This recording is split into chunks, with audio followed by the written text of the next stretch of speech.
In this video, I'm reviewing haulreviews.com, a website that promises to give you a free $700 Costco gift card just for completing a few simple tasks.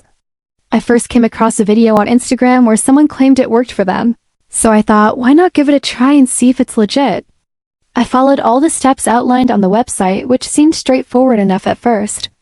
However, as I progressed through the tasks, things started to feel a bit more complicated than I expected.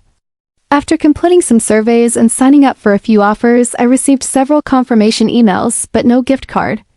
The site didn't make it clear up front that these extra steps were required, which left me feeling a bit misled.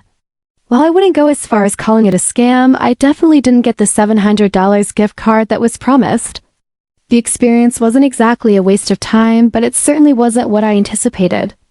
If you're thinking about trying haulreviews.com, just keep in mind that you might end up investing more time than you thought, and the reward might not be as immediate or guaranteed as it appears. So, while it's not necessarily a scam, it's not exactly a smooth process either. Proceed with caution.